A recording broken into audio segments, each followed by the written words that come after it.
I don't know what that means. All right, I guess I'm live.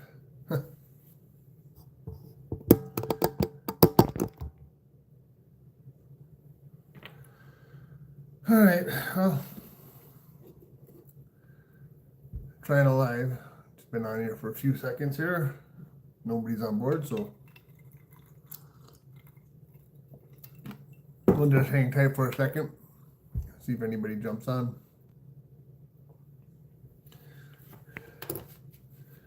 Maybe will, maybe you won't. I'm going to see if I can get on that on my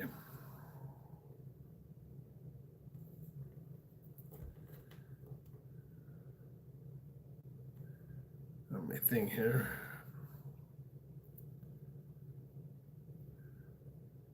Just learning what or how to do lives.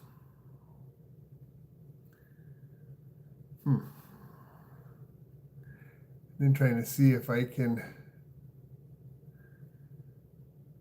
find this on. Now what I don't know either is when I don't know how to tell if anybody's here, and two, I don't know how to see messages. This could be interesting. Seems I don't know. Seems I don't know what I'm doing here. Well, hello from Ohio. Okay, I can see that now. Yeah, it's my first live. Michael, thanks for coming in to Truckerjonsoutdoors shenanigans. I'm just experimenting and seeing what this is all about. I don't know if you watch the channel at all, or if you're familiar with the channel at all. Do a lot of outdoor stuff, from hunting to fishing, outdoor archery, camping, motorcycling, canoeing, just a little bit of everything. And I've never done a live before. Thought I'd give it a try. If I don't have my readers on, I can't see who's on. So anyways, I got two people on right now. Appreciate you coming along here. And yeah, I don't really have a lot or know exactly what I'm going to discuss or where we're going to go. But are any of you familiar with my channel? Let me ask that, I guess. Are any of the people that comment normally on my channel here? Oh, hello, Sarah. Nice to see you. Nice to see you.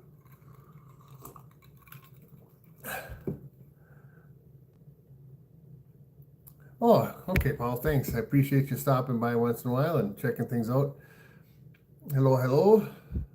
So, yeah, it's the first time doing a live and seeing what it's all about and going from there. I just have, oh, thank you for subbing. I appreciate that. Appreciate it a lot. So the channel, if you're not familiar with my channel, do a lot of outdoor stuff like fishing, hunting, camping, motorcycling, hiking, just a ton of different things each week.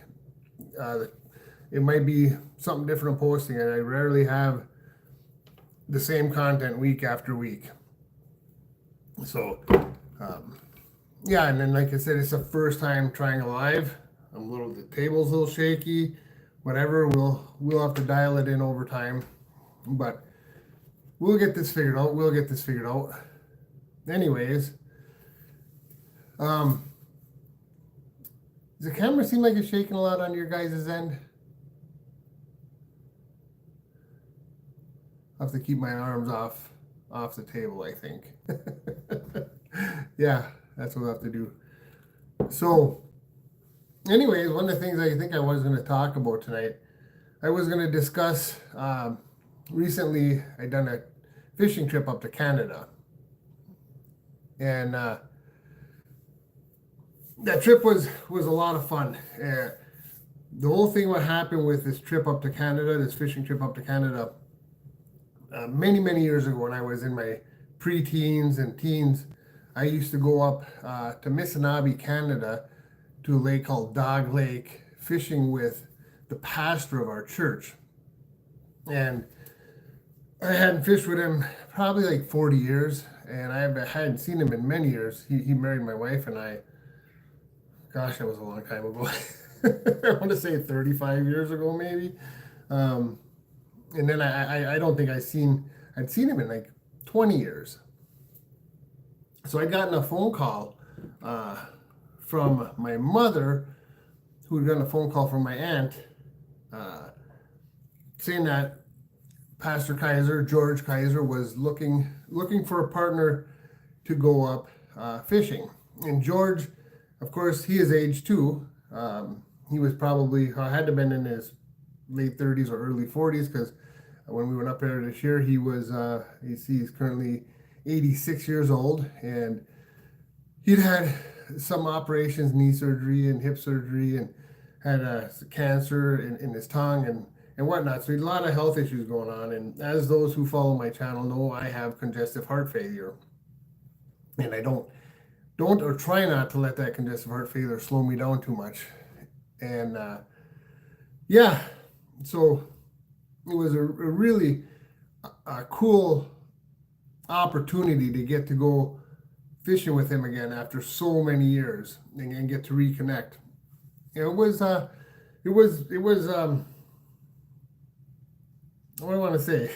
Not what I expected at first, because you picture things when you were young, right? You picture him being young, me being young. You remember how things were. So our initial seeing each other after all those years was we were both like, what's going on here? Who is this guy? You know, he was a frail old man, and I was no longer the little guy that I used to be 30 some plus years ago. So anyways, yeah, so we made our way up to Dog Lake, up to go fishing, walleye fishing. Yeah, when we got up to Canada, when we got up to where we were fishing, we were staying on a lodge about 2.5 miles off the mainland,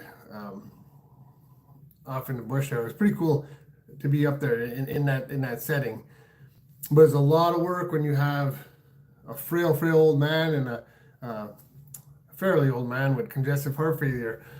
But we got everything set up. We went on our first night fishing, man. We had a really good time fishing. But when we came in from fishing, we had this storm come out of nowhere. Like, we had perfectly calm water, and it was after dark when we got to the dock at our camp. And like I said, it's remote, so there's no lights, there's no anything. But all of a sudden, it took me a while to get George on the boat, because, like I say, he's very frail. His mobility is not really great. But we got him on the boat. I got him on the boat. And just when we were both on the dock, this wind gust comes up. It was just unbelievable how strong that wind was. And took a little bit to get him up to the camp. We got to go up this little bluff. There's not a nice, smooth, clear path. Just it was rough, and he loses balance real easy, and the wind gusts were throwing him off. So he was having a hard time. I see who's here. Oh, okay, Michael, you're 66 years old, tired all the time, trying to get more active outdoors like you used to be, primarily hiking, horseback riding. Hiking is great, and horseback riding too, Mike. Yeah, my wife is into horses, and that's a workout. That's a workout. But any way to get activity is great. I just recently I wish we had some more people here, but I just recently had really good news about my congestive heart failure. I had an echocardiogram recently, and my heart ejection fraction has improved by 5%. I had a 5% improvement on my heart with congestive heart failure. So Michael, getting out and being active, I believe it helps. I believe it helps, and you got to try to do a lot of the other right things as well, eating right and things like that. Now, I'm not going to say that I'm a perfect when it comes to the diet. I'm not perfect at it, but I do the best I can. So I'm glad to hear that you're getting out and you're hiking and horseback riding. Do you trail ride, Paul, or do you are you into, like my wife does shows and does the competitive stuff? So what is it that what type of riding do you do, if you don't mind my asking?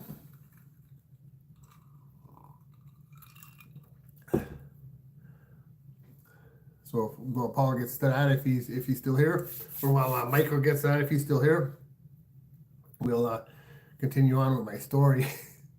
So yeah, so I got George up to the camp, and I still had to do 2 more runs down to the boat to. Oh, you trail ride? Okay, nice. I've done a little bit of trail riding in the past, and it's funny, Paul, because my wife's been into horses her life, and we've been dating since high school. We've been married, shortly after high school, and she's had horses our entire life. And I've done a little bit of trail riding back when we were young, and I've done it no showing or anything like that. It's just kind of funny. Horses intimidate me a little bit, so I give you folks credit that can get on the horse and feel comfortable and confident. I for some reason, even though I've been around them for how long this year, met my wife when I was 15, and she had horses back then, and I am now 55. So do the math on that, how long I've been around horses, and I'm still not super comfortable. Hello. Glad you're here, SD. Nice to have you here.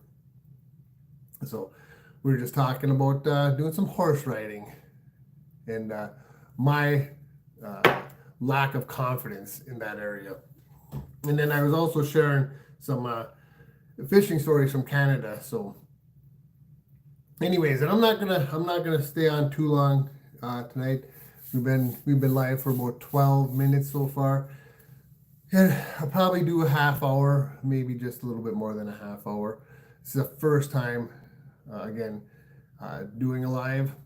And I'd like to try to do tomorrow night. I'm gonna be out camping. I'm gonna try to pick a camping spot near town, so I have some a good enough coverage to maybe do a live tomorrow night as well. Most of the areas around where I live, I get very far out of town, and there's next to no coverage, so it's hard to even think about doing a live. But tomorrow night I actually want to try going to a place pretty close to here, that's close to town, and we'll have reception, so we'll try a live tomorrow night maybe as well. You love horses. Yeah. My wife's been into horses her whole life, and I met her when I was 15 years old. We dated in high school and got married. Well, would have I been 21 when we got married? So we've been together our whole life. She's had horses from the time I met her. In fact, funny story. This was before, because she was a few grades older than I was. When we lived in the same area, I was out on a dirt bike, and she was on a horse on a trail, and we had met. If I remember right, I might have startled her horse, and the way she says it, she gave me some grief back then for startling her horse, and that would have been the first time I met her. I remember meeting her, but I don't remember much about it. It was a few years later when we actually met and started dating. But so I've been around the horses my whole life, and I'm just not. I did a little trail riding with her when we were younger. I never felt comfortable on them. So I give you guys credit who can ride the horses and feel comfortable riding them. And not that you say you love horses. I love them too. I love working with them. I love going to horse shows. I participate. I usually hand out ribbons and do things like that at the horse show. So I participate as much as I can. It's a good time, and I love the people in the industry. Let's see here, Sarah. I hope I'm home next time you're live. It's like a robot or nothing going through Whiteface or Blue Mountain. I'm sitting outside of a hotel right now using their Wi-Fi. LL. I have a room. Okay. So I'm not coming in real well up there in the Blue Mountains. I believe that. Hopefully the Wi-Fi is working fairly decently. So, anyways, I was going to get back to sharing stories of fishing up in Canada. So yeah, that first night when we got back to the dock, I got him on the dock. This crazy wind comes out of nowhere. We didn't know it was coming in. We had no type of cell service, so literally I didn't have any way to tell that there was a storm coming in. I mean, you could see lightning off in the distance, but I thought it was heat lightning.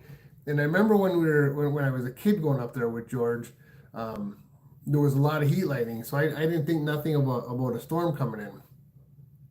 But when this wind came in, it was unbelievable. I was told there was the wind gust got up to 80 knots, and the lake went from perfectly flat to just super rough. If we'd have been 5 minutes later getting to the dock at the camp, I don't think we'd have been able to dock. The lake got that rough. It was a scary moment, and it was kind of comical because I was getting frustrated with George because his mobility was, he's so slow, and the storm was coming in, and I'm trying to get him up this bluff and to the camp. It was just a challenge, and my stress level was going through the roof, absolutely through the roof. And George used to be the pastor of our church. He was one who married my wife and I years ago, and my stress level was to the point where I may have been cussing a little bit. I may have got a little excited and thrown some cuss words out there. And later when we were having dinner and everything was settled down, I apologized to George. I was like, I'm sorry, George. I did not mean to get so excited. I was really stressed out about your safety and my safety. And I still had to go to the boat to get our fish on the boat, get our gear on the boat. I was really stressed out. And he said, no, I totally understand where you're coming from. And he also felt bad because his mobility, it just took so long to get him from the boat to the camp. And it was kind of comical because once I got in the camp, I had to run behind the camp, start the generator up so he had lights going, and I went back to the boat to get our gear, 2 trips back to the boat to get our gear and our fish. And when I got back in the camp, I was stressed out, just so stressed out. I was like, George, we came up here for fun. This is not going to happen again.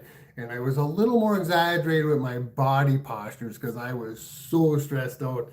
I'm like, if there's danger coming, and it was funny because, like I said earlier, we didn't know there was danger coming. But I was so overwhelmed thinking about the possibilities if we had been a few minutes later and his mobility, what the outcome could have been, and it really scared me. But we got that handled, and then throughout the next couple times out, I developed a system to get him in and on the boat, and it was kind of comical too, because he could not, he didn't have the strength to pull start the outboard motor. So I'd have to I'd be leaned down on the dock and get the motor started.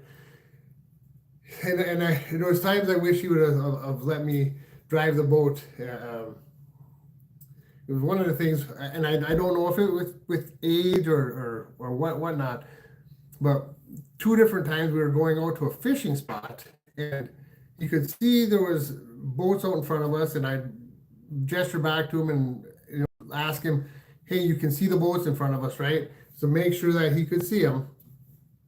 And he'd acknowledge that he could see them. But he would just end up going straight at him to the point where finally you could see that the people in their boat were getting a little concerned. And I'm concerned. I'm like trying to point, like turn. And so there was times, a couple different times where we had a little scary incidents like that, where we even made other boaters nervous. And you're talking on a huge lake and there's not even that many people out there. But I don't know if that's an age thing that would would cause him to be able to look exactly. He could see they were there, but he would go straight at him, and eventually getting way too close, finally go around him. So yeah, we had two of them incidences, and then a couple times when they were just trolling, and he'd be hooking and lose a lure or whatever, and have to reset. When he was young, he could do that and steer the boat and keep everything going good. Where I'd have to be like, George, you gotta turn the motor off, put the thing in neutral, because we'd be doing circles, just whipping circles, and pretty hard to fish like that. And I wonder what the other fishermen were out there thinking. Like, are these guys drunk, or what is going on with these guys? So it was kind of comical, but aside from a few incidences, man, did we, this lake up in Missinaibi, it just, the fishing was so unbelievable. And we didn't, like, when we were young, we would go out from morning till dark.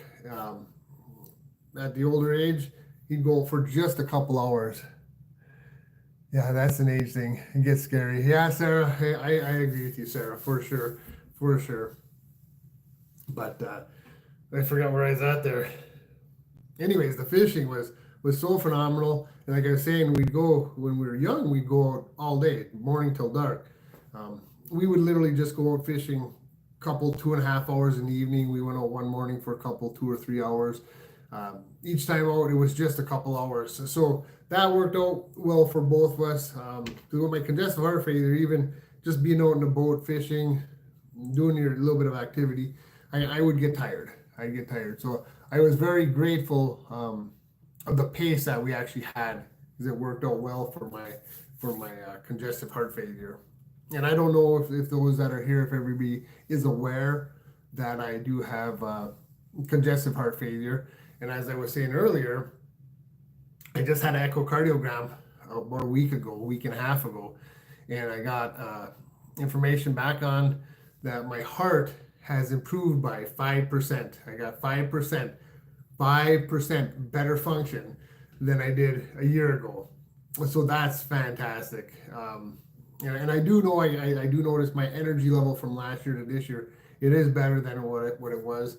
And I've been told by countless people that I have a lot better color than I did back then. But I contribute a lot of that to getting out, walking and staying active, and doing that sort of thing. I think it's really, really important. And I didn't know, when I was doing, putting out the effort, if it was making a difference or not. But to actually be able to get test results showing that things have gotten better, I think it's fantastic, and I think it's exciting, and it gives me hope that I'm going to be here for a while. Because when I first got the congestive heart failure, and some of you might have been, part of the channel back then, I posted when I was in the hospital, and things look pretty bleak. I was scared of the future. I was super scared that I wasn't going to be around much longer, because people who have the severity of congestive heart failure that I had, 75% of them don't make it through the first year, according to statistics. So I was like, holy cow, I don't know if I'm going to be around. And we made it through the first year, and then I didn't have any improvement, so they changed out my pacemaker, did some changes there. Now we're into a year later, and we have improvement. So things are looking up, and I look forward to getting out and making more content. Oh, thank you, Sarah. Thank you, SD. Yep. I appreciate your kind words there and compliments. But yeah, so and this weekend I don't have a video being dropped the last couple weeks, and I apologize for not having anything new to put out. But we've had some just brutal heat and humidity, and the humidity it's a little hard breathing in that for me with my heart condition. So I did not get out and make any content, and I'm usually 2 weeks ahead, so that way if things happen, I I've got a couple weeks to get some content made, but it's just been so sticky and hot, and then we've had a lot of smoke coming through from the Canadian fires. So yeah, I apologize right now that I will not have a video drop for you guys this weekend. Although the temperatures have cooled down, and tomorrow I will be camping tomorrow. I actually had planned on camping tonight. My son and I had planned tonight, and then it fell apart. But it's actually going to be a two-nighter tonight, tomorrow night, and I'm kind of glad it didn't work out tonight because I had things going on all day. It would have been really difficult for me to get all my stuff together and get out to camp. Where tomorrow I've got all day to get prepped and be out there. So, anyways, is there anything else, you guys? Any questions from you guys? Anything you're thinking about, or anything you'd like to point out that maybe you enjoy what content I put out? Yeah.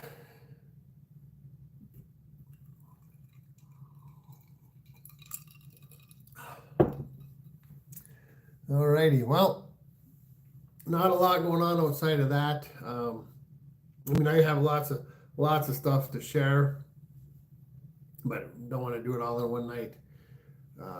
So, anyways, I think we are 26 minutes in right now, almost 27 minutes in.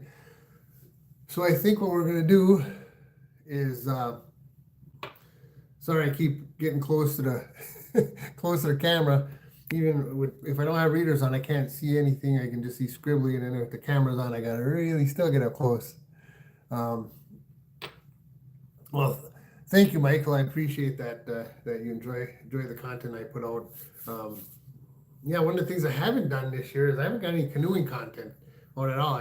My son and I got out in a boat, the canoe, one time, and then I've been out fishing a few other times. I got a buddy of mine that has a big boat out on the big lake. We go lake trout fishing, and he actually is a subscriber to the channel, and he was subscribed to the channel actually before I knew him. I kind of finding out that he does hunting with my dad, rabbit hunting, and that's how I got to meet him. Anyways, he doesn't like to have cameras on his boat, and I respect that. So it's a little sad because, boy, we catch some really nice lake trout, and it'd be nice to share that content with you guys. It'd be nice to be able to film, but I also have to respect the captain's wishes and leave the camera off while on the boat, just the way it is. So from time to time, I've been posting on the comment section, sharing pictures of fish. In fact, I don't think we were just out a couple days ago. I didn't share that, so I need to share that. And then that same weekend, I had an archery tournament, and some of you may know from being on a channel that I started to shoot tournaments this last winter, and this is the first summer I've done outdoor tournaments. And this weekend I could not finish the tournaments. It was the humidity was too great, and I fatigued out, so I ended up having to bow out of the competition. So that was a little, and I had, I'm able to throw enough arrows downrange to I was absolutely not able to even finish the tournament. I had to take a ticker. But anyways, I appreciate you guys so much for coming into my first live. Like I said, maybe tomorrow night I'll see what the reception looks like, because I'll be fairly close to town. So I'm thinking I should have good enough reception to do a short live. And I'd like to try to do one while out camping. Keep an eye out for it. If it works, great. If it doesn't, that's all right too. At least we'll have some regular content being part of my first live. I think we're going to wrap it up.